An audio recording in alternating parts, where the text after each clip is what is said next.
Bismillahirrahmanirrahim. Imra'atu walidil Imami Ahmad ibni Hanbal rahimahullah. Istri orang tuanya Imam Ahmad bin Hanbal, maknya berarti ya, ibunya Imam Ahmad bin Hanbal. Tapi ini ceritanya, maksudnya ada seseorang yang nikah dengan seorang perempuan, punya anak, anaknya Imam Ahmad bin Hanbal. Jadi orang itu yang diceritakan istrinya dia ya sama dengan ibunya ya, ibunya Imam Ahmad bin Hanbal ya. Itu. Jadi ceritanya gini. Lamma marra walidul Imami Ahmad bi syatin nahri. Ketika orang tuanya bapaknya, ketika bapaknya Imam Ahmad bin Hanbal lewat di pinggir kali, ra'a fihi tufahata. Ini dulu kita banyak orang kagok cerita ini. Ada yang bilang Imam Syafi'i, tapi ini ternyata ceritanya Imam Ahmad bin Hanbal. Tapi bukan beliaunya, bapaknya itu. Iya. Jadi ketika bapaknya Imam Ahmad lewat di pinggir kali, beliau melihat di kali itu ada apel ngambang di kali. Emang sebelahnya kebun apel di kali, jadi beliau jalan di pinggir itu ada apel nih gitu.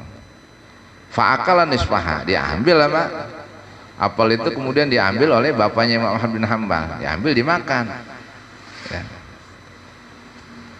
Begitu makan dapat separoh, apa sum'ata ban nafsahu faqala kaifa sa'ali aklunis fi hadhihi tufahati walam takun li.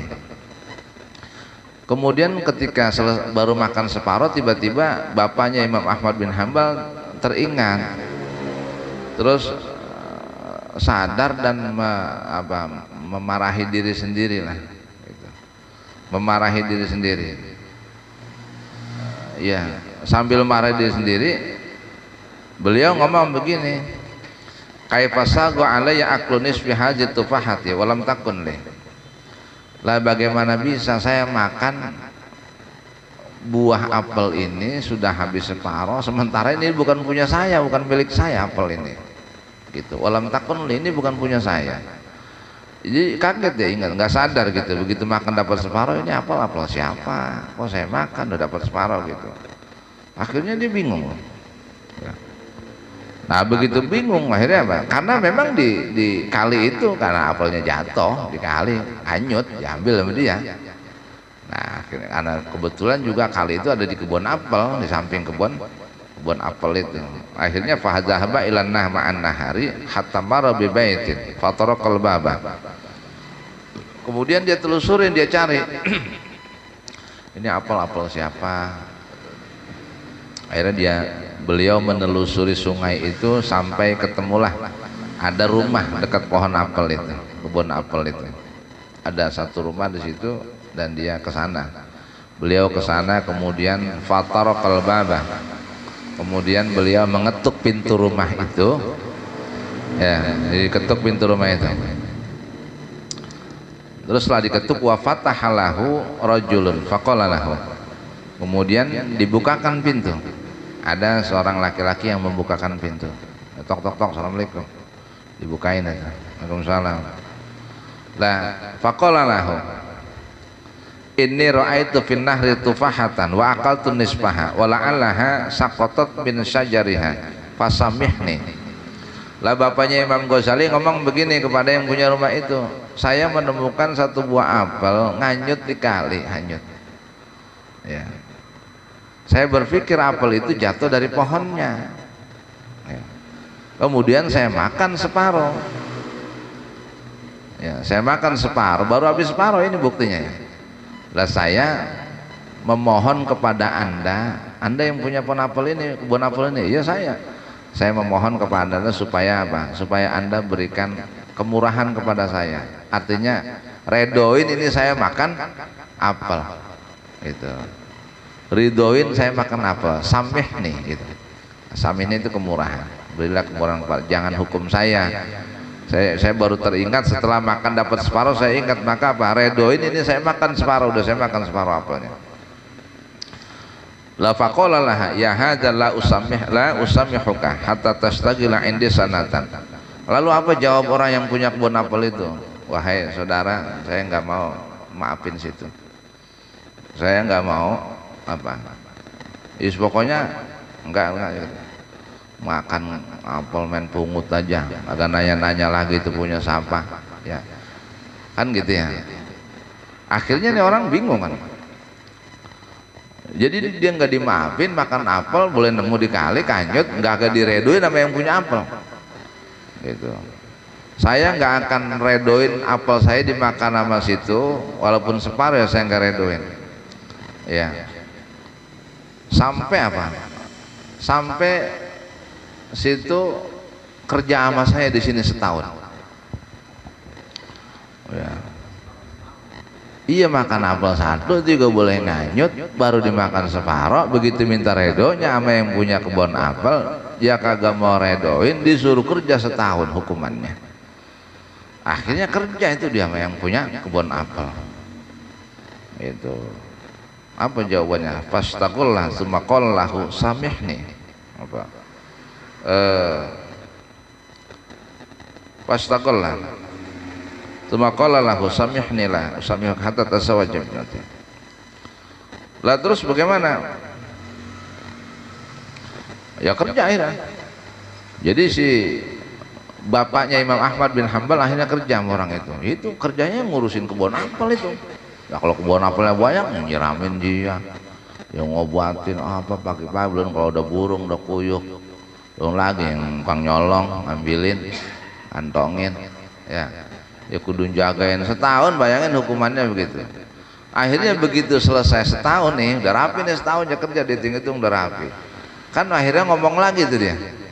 Orang tua itu bapaknya Imam Ahmad bin Hanbal ngomong lagi, faqala lahu, kepada si yang punya kebun apel. Apa dia? Beliau ngomongnya begini, qala lahu samihni, ya Tuhan, saya sudah bekerja kepada anda selama setahun sesuai dengan permintaan anda.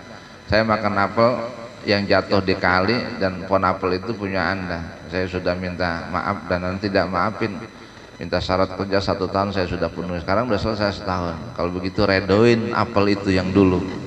Apa jawabnya dia? Lah nggak bisa, masih kagak mau ngeredoin aja. Tapi begini dia ngomong, saya nggak akan ngeredoin apel yang dulu kau makan hatta tatasawwaja ibnati wa hiya umya'u bukma'u samma'u, sampai kamu menikahkan anak perempuan saya, dan anak perempuan saya itu buta, budak, bisu, ya useng ya, udah syaratnya itu. Dan wahia maq'adatun, dan dia dalam keadaan lumpuh, cacat. Ya. Lah orang tua ini protes juga. Apa jawabannya? Faqala lahu, kemudian bapaknya Imam Ahmad bin Hanbal berkata kepada yang punya kebun apel, akaltu nisfatu fahati wa ta'azzawaju ibnataka bihadhihi sifat. Ma hadza? Kata dia. Ya Tuhan, apa? Saya hanya makan apel separuh. Ya, itu pun nganyut di kali. Saya pungut, cuman saya nggak ngomong lagi. Tapi bagaimana katanya? Tapi kau syaratkan saya kerja setahun, kemudian akan kau nikahkan dengan anak perempuanmu. Kau syarati itu. Mahada, ini apa-apaan? Gitu. Ini apa-apaan begini? Gitu. Bapaknya Imam Ahmad bin Hanbal rada kurang terima karena kerja setahun kan lama juga. Lo paling kagak kan juga kemana-mana, akhirnya di situ aja. Pulang kagak, mau kagak. Emang belum ada bininya. Bujang, tapi kan ya kali pengen juga ngobrol-ngobrol gitu sama temennya, membakar ikan apa, ya apa, nyate ya apa, ngopi apa ngapa, kan bisa aja itu begitu ketemu-ketemu. Ya, kongkong-kongkong kagak kesampean, apalagi makan cilok nggak kesampean udah ini mah. Setahun jadi disaratin suruh kerja di kebun dia itu. Lah akhirnya apa? Kata si orang tua itu, faqala sahibut tufaha la usamihu ka bi ghairi hadza syarti. Aku tidak akan memberikan kemurahan. Saya nggak mau memberikan toleransi kepadamu kecuali kau jalani semua syarat ini. Ya bahasa kita mah gua agak redoin dah. Lo minta maaf mah gua nggak ngeredoin kecuali syaratnya nih yang gua syaratin lo kerjain. Akhirnya ngalah juga dia. Faqala, maka dia berkata qabiltu, ya udah saya terima. Itu. Qabiltu hadza syartah. Ya udah saya terima syarat ini dah. Itu. Alasannya apa? Enggak apa-apa Pak, kalau emang situ enggak mau ngeredoin saya makan apa separuh yang dulu. Bahkan sekarang syarat yang kedua saya mesti dikawin sama anak bapak. Kondisinya begitu, buta, budek, tuli, gempor lagi nggak bisa jalan. Kan apa sebenarnya? Ya. Akhirnya apa? Dia terima. Alasannya apa? Saya terima syarat ini li'annani sami'tu Nabiya sallallahu alaihi wasallam yaqulu kullu lahmin nabata min suhtin fannaru aula bihi. Nah, itu alasannya hadis. Karena saya teringat mendengar pernah ucapan Nabi, kata orang itu. Saya pernah mendengar ucapan Nabi bilang begini. Setiap daging yang tumbuh dari makanan yang apa? Dari makanan yang kotor, maka neraka lebih utama bagi orang itu. Ya. Daging yang tumbuh dari makanan yang kotor, suhtin itu najis. Kotor itu apa? Nggak jelas, itu subhat ya. Ya, siapa aja bahasa gampangnya, siapa aja orang makan makanan subhat yang tidak jelas halal haramnya, apalagi haram, maka neraka lebih patut bagi orang itu. Ini orang takut. Ya. Padahal itu kalau cara hukum fikih itu nggak apa-apa itu. Iya makan barang kanyut. Iya barang temuan. Gitu. Barang temuan barang kanyut. Gitu. Orang punya empang lele, banjir. Kayak kemarin tuh. Oh, kemana ya? Itu halal itu. Barang kanyut halal cara fikih. Itu. Walaupun jelas empangnya ya di situ kita tahu. Iya. Karena banjir, karena itu hukumnya dia terbawa arus. Jadi nggak ada yang pelakunya ya hujan banjir, bukan orang. Gitu. Karena dia udah keluar dari tempatnya. Itu halal hukumnya itu. Gitu. Halal, cara fikih halal. Kita pikir ini bukan Imam Ahmad bin Hanbal, ini kan babanya ceritanya. Ya. Cuma takut aja karena Nabi ngomong begitu.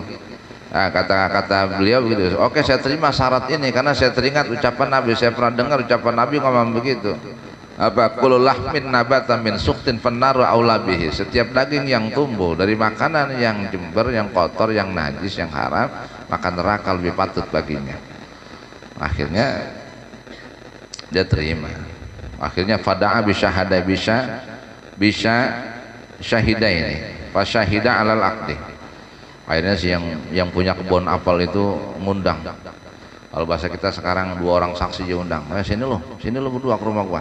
Lu jadi saksi, anakku mau kawin ini sama dia nih. Datanglah tuh saksi berdua, saksi untuk akad nikah. Nah setelah itu saksi dua orang yang diundang oleh si yang punya kebun apel itu datang ke rumahnya, wa idzan sahibut tufahati ya'ti bi benatihi wa yudkhiluha ghurfatahu litadkhula 'alaiha zawjuha lailan falamma dakhala 'alaiha. Nah, kemudian yang punya kebun apel itu bawa anaknya. Ya.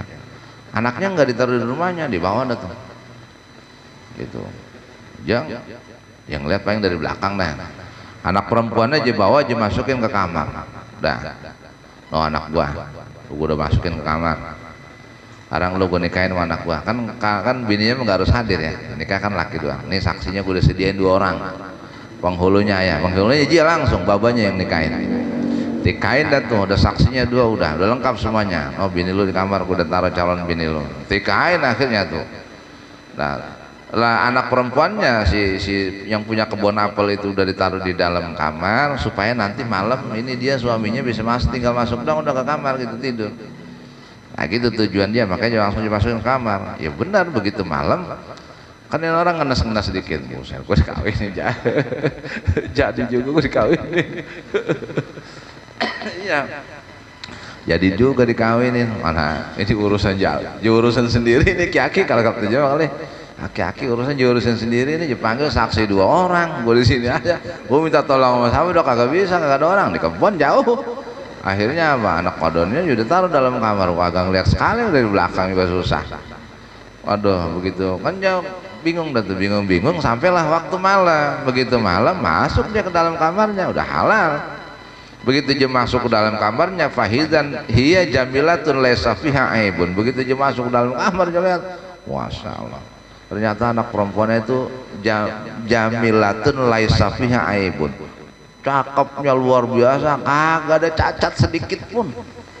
Ya, dilihat matanya utuh ada. Iya kagak buta. Terus bisa ngomong, lah kan berarti kagak gagu, nggak bisa.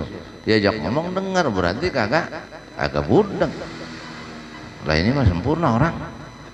Saya gua kemarin tawar begini mah gua kagak merotes sekali nih. Rada-rada ngenes juga gak merotes. Saya ini mah bukan orang ini. Ya kalau cemen matanya bulat. Akhirnya dia nanya bapaknya Imam Ahmad bin Hanbal, faqala laha inna abaki qad akhbarani bi annaki umyaun bukmaun samaun ada maqidatun. Apa itu? Isi makada itu duduk empor enggak kemana-mana. Maqadatun, dia bilang muqadatun. Dia kan langsung nanya, sekarang udah jadi istrinya. Kemarin bapakmu ngomong katanya kamu tuh budak, Neng.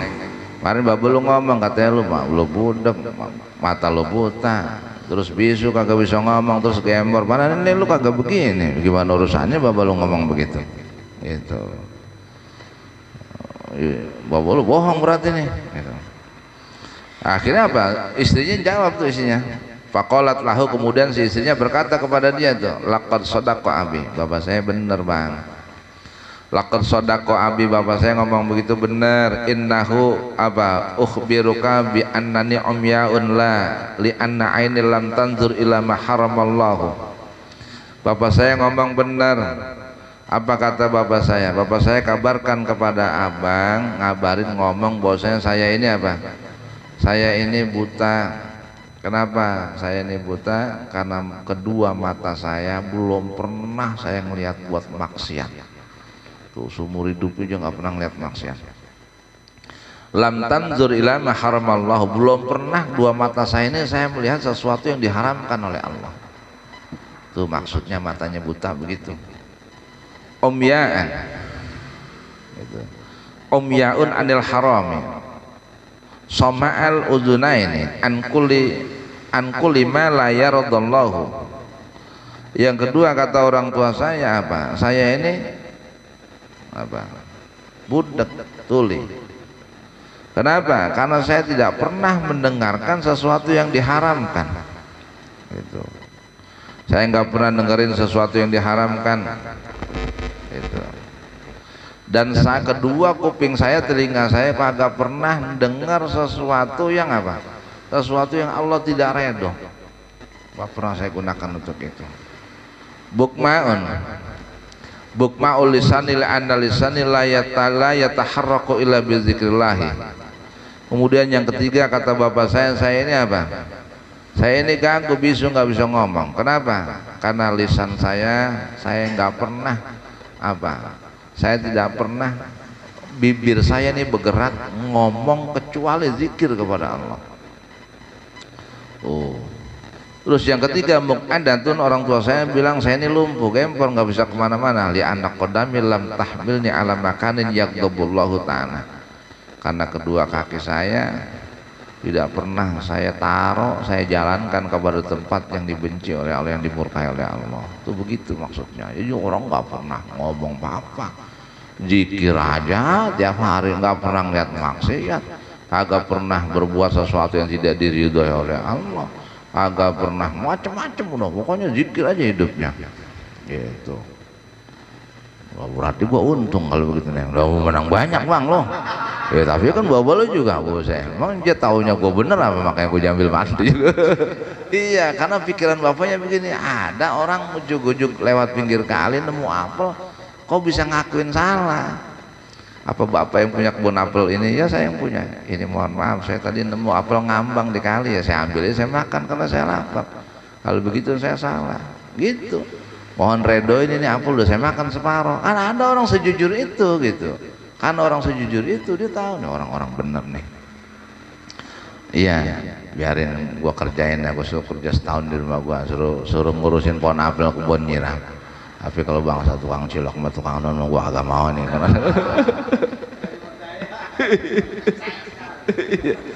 iya, apa bapak yang punya pohon apel? Ya saya nemu apel. Bapak kerja apa tukang cilok? Ah, kada. Bayar 200.000.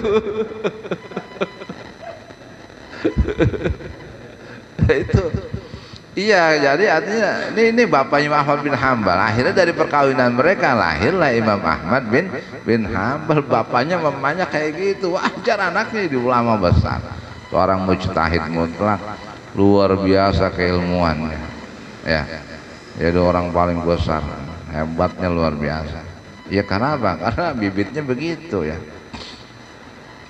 tuh nggak kayak kita ya, jambu disengket, jambu kelutuk diserampang, kelapa orang ditempang, orang dipancing. Iya, lahir punya anak kita ya begini dah. Ya ini kata mencong kadang lempeng bengkok. Lah, salah. Nah, itu Imam Ahmad bin Hambal ya. Cerita istrinya, istri bapaknya, mak ibunya Imam Ahmad bin Hambal. Jadi awal kejadiannya begitu.